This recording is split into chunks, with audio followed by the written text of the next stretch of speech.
True freedom involves the understanding of our true human spirit within. It dispels the lie, the myth of an adequate seeing helplessness. Who are we? Powerful beyond measure. Who are we? Power of the Creator.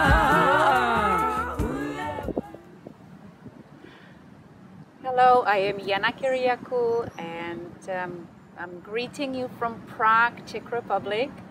I am sitting here with Kami Dvořáková. Hello, Kami. Hi, nice to see you, Jana. Yeah. Kami is my dear friend, and she is also an expert in self-compassion. Kami is a developmental psychologist. She's a teacher of mindfulness, mindful self-compassion, and a researcher. Kami has been living, studying and working in the US for 10 years, right? You've been doing some amazing work at the University of Pennsylvania.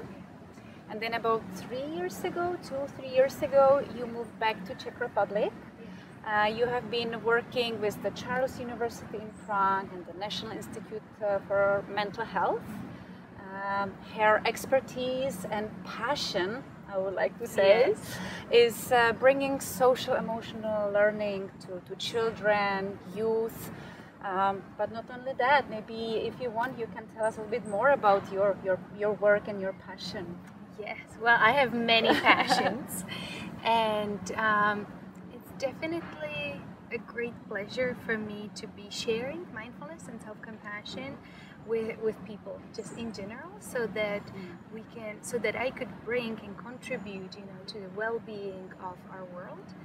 And that's the reason why I decided to study PhD at the Pennsylvania State University. I know there sometimes can be confused, but at Penn State, because I wanted to focus on prevention. I was an in-home therapist before that in Boston, and it was an incredible work for me to work with these families that had a lot of struggles, a lot of trauma, and it was such a blessing to be working with them. But I also felt that I wanted to focus on the preventive piece. How can we promote our well-being and mental health of our children, of adults, of teachers, so that we could prevent some of the development of these difficulties. And so the PhD gave me a really good foundation on the research on well-being promoting practices, and I was already studying mindfulness before doing my PhD, and so I was able to dive in a little bit more, learn also about the science and the mechanisms and the research, all that fun stuff. And now I have the privilege to be teaching these things here in the Czech Republic, and it's been fun. Yeah. It's amazing. I know it's not easy. I have been working with you on some projects, so it's not easy, the task you took on to kind of really try to change, for example, the whole education. Sure. Yeah. Can change the education. Education. So you must have, I feel like you actually must have this inner, and I know you do, this inner strength, this inner power to make such a decision.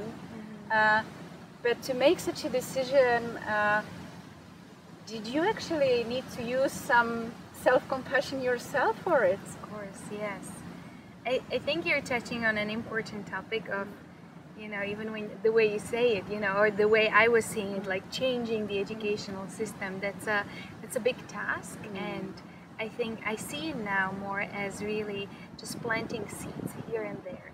And I think it's important to be aware of, like, okay, am I trying to change too much? Am I kind of putting on myself too much? And so, for that reason, as you know, a couple months ago, I decided to take a break and to really focus on learning and going deeper into what is it that I want to be doing in the world, what is it that I want to be contributing.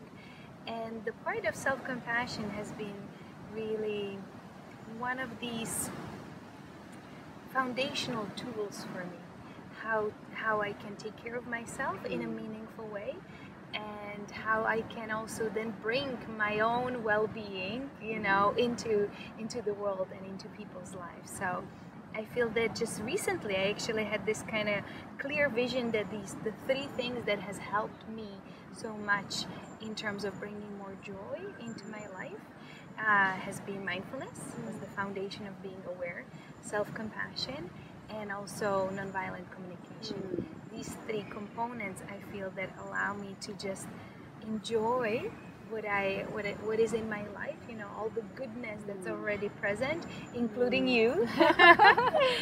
And you know, and from that place to be contributing. So self-compassion definitely is just a huge part of my life, and I feel that for me, when I was thinking about the question of what really self-compassion is for me, what I realized in a very simplified way, for me it means a sense of inner safety. And that really, you know, describes what self-compassion is for me. And that sense of inner safety has been there now for a couple of years, but it took a long time, you know, of a lot of practice to develop that sense. And the way it looks for me, or the way it feels for me, is that there is this like quiet sense and quiet voice in the background where I really feel that whatever I do with my life or in my life, whatever I choose to do or whatever mistakes, you know, and that happen, there is that sense of I'll be okay. And even when, you know, some of these like habitual thoughts of not being good enough and not having, you know, smart enough ideas or not doing enough, etc., all these, you know, lovely habitual patterns, even those, when they appear, it feels that they appear within that space of inner safety. And so even when they show up, it's okay. So actually today morning I was meditating, and I went to a park, a similar one like here, and I was sitting, and at one point I had an impulse to check something on my phone, and I did. And I broke my meditation. I know, it's like, oh my goodness. And and I was aware of it, you know, and I was on the phone for like a couple minutes. I was meditating for like an hour, so this was somewhere in the middle. And then when I put the phone down, I noticed that inner critic that was, and my mind being busy, you know, and so the inner critic was kind of trying to get their word in and be upset, like, okay, why am I, you know, I go outside to meditate and then I am checking my phone and la la la, all these things. And it was so interesting. At first, you know, I felt my mind being kind of like busy with those things, and I was trying kind of not to listen to the inner critic, kind of almost like pushing it aside. But thanks to the many years of practice, what I decided to do was just to take a few breaths to ground myself. And then I decided to do this like mini exercise that we do in mindful self-compassion courses, which is to give the inner critic space to really say whatever it wants to say. So the important thing about doing this exercise is, first, it's really important to ground oneself so that the inner critic doesn't just like make a lot of mess, you know, in your heart and mind. So I kind of grounded myself, and then just told that inner voice, just let it out, you know. Tell it to me, tell me. And there was this like verbal diarrhea, you know, of like, oh, while you're meditating, la la la, blah. But it was in that space, and that grounded space of safety. And what was so sweet and cute, and I couldn't like make that happen, you know, since I gave space to that inner critic. And little lovely dog. Have a visitor. Hi, puppy. There was, on its own, there happened this transformation. That inner critic almost, I have this very visual imagination, you know, and so that inner critic almost like transformed into this being that was like, I'm trying to help out here and I don't even get, you know, appreciated for all my work I do. And it was really sweet to see that. And this whole thing, you know, took like a minute or so, very short. And so it kind of released that energy, you know, that was there, the critical energy got released. And so I felt like thanking that inner critical part. Also felt like appreciating all its work that it's trying to do to motivate me to meditate and not just give in to my impulses, of course. And then I just went back to my meditation. And it was just so, felt so lovely, so natural, you know, and I felt that it really was, it's an example for me of what it really means to allow things to be there, giving them space, not having to fix anything, you know, not trying to get rid of the inner critic or get rid of unpleasant thoughts or emotions. It really feels that developing that sense of inner safety, that in that anything can, you know, come up, and if it transforms, great. If it doesn't, well, it's okay, you know, it has its space to just be. Maybe many of you know this poem from Rumi, The Guest House, and I have it printed and I have it in the bathroom since that's a place where it's right in there in front of my eyes, and it's that exemplar or that example of just allowing whatever is there to be there, you know, and it's a lovely poem. I definitely highly recommend. Yeah. Maybe I will post it. I will post it next to the video, or some kind of a link, maybe where. Yeah. Wonderful. It's wonderful to hear it as a human being, and also as maybe teacher or someone who is also trying to maybe make the world a better place. Like you, like what caught my attention is also this, we're trying to do something big, whether even I find comparison with your meditation. I am doing this big meditation and then I get this inner critic, I'm not doing it right. Sometimes I have a similar feeling when I'm trying to influence a lot of people and create workshops, invite thousands of people, and it's not happening. So I also get this inner critic, what am I doing wrong? I'm not good enough teacher or facilitator or worker, whatever. So even, as you say, but by allowing space to all this to happen, and maybe even praising yourself, kind of for the little, it's like the little seeds, the little goodness that we are doing. It's enough. Yeah, it's enough. I totally agree. Like it's, you know, this idea of changing saving the world, saving the right? world. Being the savior. It's, I mean, it's a lovely idea, and we can still be saving the world. But I think that it's important that it comes from that place of groundedness and humility, you know. And I noticed that, yes, of course, that the part of my ego that wants to be this famous teacher of this or that, you know.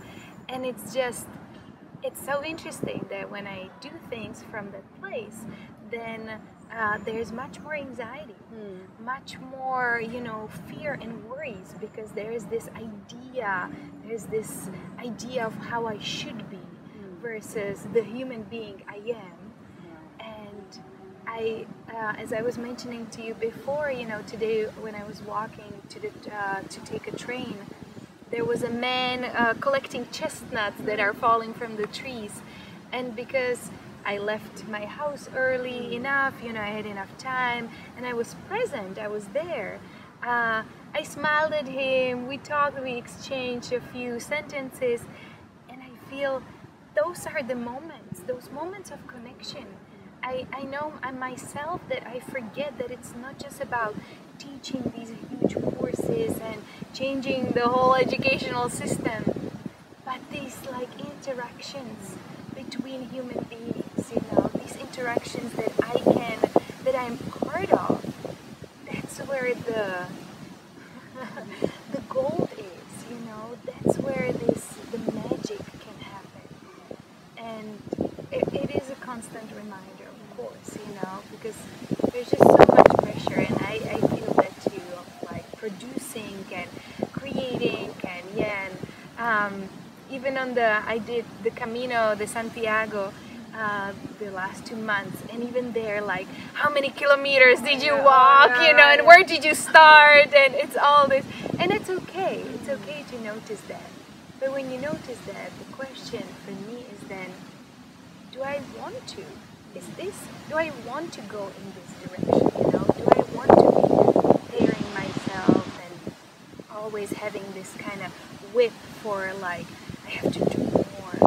And how can I really take action, but from that grounded place, from that kind place that is kind to the world, but also kind to myself? Again, a specific example that comes to my mind, I did the whole Camino, but I know, right? But I think it was like the second week. It was so interesting, especially at the beginning. There are so many of these habitual patterns of achieving and accomplishing and walking more than 20 kilometers every day. And there was this one day where it was one of the heat waves in Spain, and so it was like going to be more than 40 degrees Celsius, you know, really hot. And that day I was kind of tired, and so in my heart I felt I wanted to walk just a little bit, you know, and walk only like 10 kilometers and have the afternoon free for myself. And it was such a difficult decision to make. When I arrived to the town, and it was let's say 11 a.m., you know, and I was, okay, that's where I was going to stay. It was so difficult in my body, because my mind was like, I should walk more, and all this stuff. But I felt it so clearly that the best thing for me would be to stay and to just enjoy the rest of the day, which is what I ended up doing, and had a really lovely afternoon. And so again, is this small example that it's okay to take care of ourselves. It's okay to be kind to ourselves. And you know, Kristin Neff, who is one of the creators of the Mindful Self-Compassion program, she talks about these two sides of self-compassion, the yin and yang aspect of self-compassion. And so what I love about this, that it's a combination of both. The yin part is this taking care of ourselves, is this very soothing, like, okay, it's fine, it's okay to do just a little bit, or just to stay at home, you know, that's totally fine. But then there is also this yang part, and that one is about the action in the world we take. So just rephrasing the way how she talks about it, is that the yin part is this soothing, you know, kind of the bear hug and this kind and soothing energy. But the yang is this action where this mama bear will like fight, you know, to protect her cubs. And I think that what we can do with mindfulness and compassion is kind of this dance between these two, you know. And I love to think about it as a dance, because it's this flexibility, you know. Yes, sometimes I just need to really put my hands on my chest, really feel that I'm here for myself, feel my breath, feel my body. And I also, from that place, I can take action. And I have been talking more about this, that self-compassion is also saying no and setting limits. Right. And setting boundaries, and it's not just women, but we forget, you know, sometimes also in the mindfulness world, or you know, self-care, well-being world, we kind of think it's always just about being like, oh, nice and like compassionate and sweet. Yes, and it's also saying no, this is not okay, and stopping some of the difficult behaviors that, you know, maybe at our workplace are happening, or that in the world are happening. So it's really, it's both, you know, and I really love that it's the combination of the two. Love it. Yeah, totally love it. You mentioned a couple of times earlier that that connection with your body, to in the Camino trip, how you kind of, it felt to me that your mind was saying something, but your body was saying something else. How is your relationship to your body? You have also went through the Embody Love movement workshop where we specifically talk about this self-respect and the relationship and self-compassion, really focused on the body. So what is your relationship to your body, and how does maybe the self-compassion, what role does it play in it? Yeah. So it's so interesting, you know, because I feel that inside of me there, again, both. There's this incredible gratitude for this physical body that we inhabit, that we can, you know, this amazing vehicle that gives us signals. It's just mind-blowing to really tune in into the breath and everything what's happening in our bodies.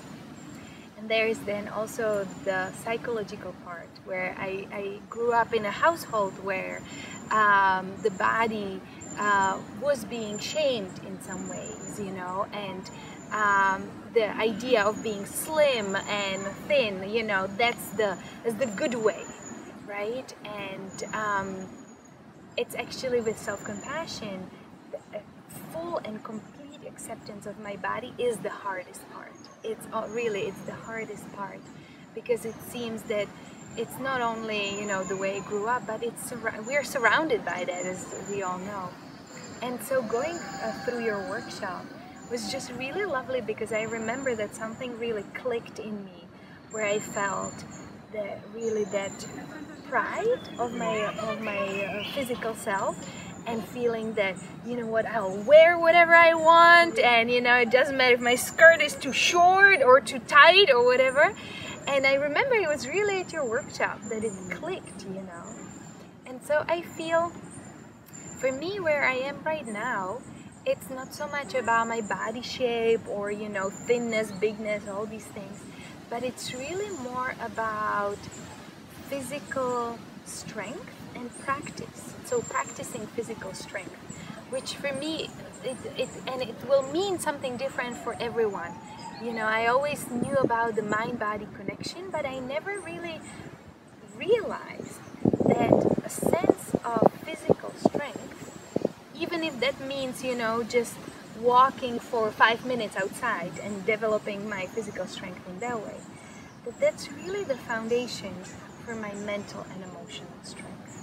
So actually one of the priorities that I realized on the Camino was to do more exercise, but in a way that feels good for me. So I don't like jogging, and I don't have to, you know, but I love walking. So now in Prague, I walk almost everywhere, whenever I can, all the time. I also started to do capoeira, which makes me feel really, you know, it makes me feel strong, even though I cannot do all the different kicks and all these things. That doesn't matter.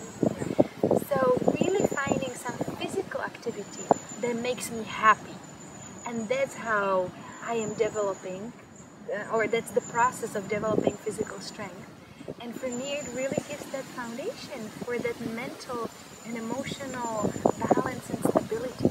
So yes, body is incredible, and it's important to protect it and take care of it, you know.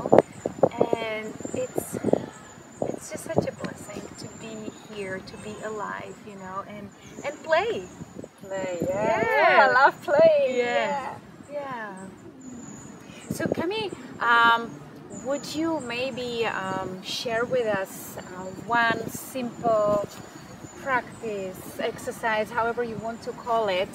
What can we and what can everybody maybe try doing something simple every day to cultivate self-compassion, self-respect, or that groundedness you were talking about? So I actually realized that I have been doing this, now it's just so natural to me. And it is about physical touch. And so in mindful self-compassion, one of the ideas that we're basically developing is to be a friend to ourselves. And that can be done in many different ways. And physical touch is really useful because it can kind of override some of the mental, difficulty sometimes. And physical touch right away tells ourselves that there is somebody, even though it's just ourselves, somebody is present, So as when we're born as a baby, babies, we need that physical contact. And there is research that shows that kids in orphanages that didn't have that physical contact had much more higher probability of mental health issues and different difficulties. And the body also absorbs a lot of trauma at the same time. So we have to, with our own physical touch, we need to also be very careful and kind, So one very simple practice can be just bringing our hands to our heart. And just tuning into this feeling of our breath in the body. Feeling how the hands move with each inhale and exhale.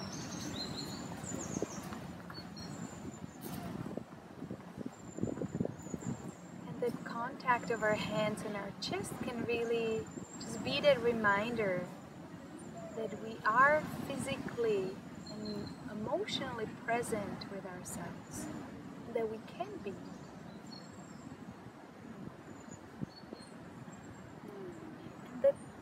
Can be also, it can be on our heart, it can be our belly, but even during this interview, what I have been doing is that I just bring my hands to my legs, and it's kind of like stroking myself gently, and it can be in a very simple way, sitting at a work meeting and just having our hands like this. It can be that reminder when we do it consciously, when we remember, wow, I can just feel my hands as a sense of support for myself, so it can be, we don't have to, maybe at a work meeting, we don't have to do this, just this can be enough, so just that physical sense, and just exploring where does it feel good. Sometimes this, it just can be like, oh, so nice, maybe at home when we just want to give ourselves that sense of comfort for ourselves. And just exploring wherever that feels good, whatever that place on our body is for us. Yeah. Lovely. Thank you so much. Kami, can you tell us at the end maybe what your plans are, or if where can people find you, or if you're planning any courses people can attend, or somewhere online, social media perhaps? Yes. Well, right now I'm really focusing on sharing these things, these ideas here in the Czech Republic, but I also do, so here in the Czech Republic I do in-person mindful self-compassion courses and focusing on bringing these things into our everyday life. So that's one thing. I'm also part of many different projects and ideas. But I also do online stuff with people, and I have a colleague actually in Pennsylvania who connects me with some of her people that I can meet with then over Skype, and so, or Zoom, or all these. So if anyone is interested, you can contact me, and Jana maybe can put my link for my email and for my Facebook page. And put it together. I also love singing. That's one of my priorities now. So we do singing here in the Czech Republic, and my plan is really to keep fulfilling my dreams. That's the main thing. Love it. So thank you. So for seeing maybe Kami, if you're Czech or if you live in Prague or Czech Republic, maybe visit the website of the Czech Mindfulness Club, yes. right? You have events usually there, most of them. So mindfulnessclub.cz or Facebook Mindfulness Club, and yeah, and I will share Kami's contact too. Thank you so much, so much.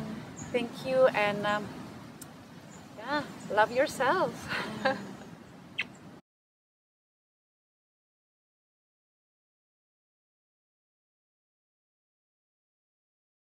True freedom unleashes the power of unity, enables us to feel our empathy and compassion with a true sense of identity. Who are we?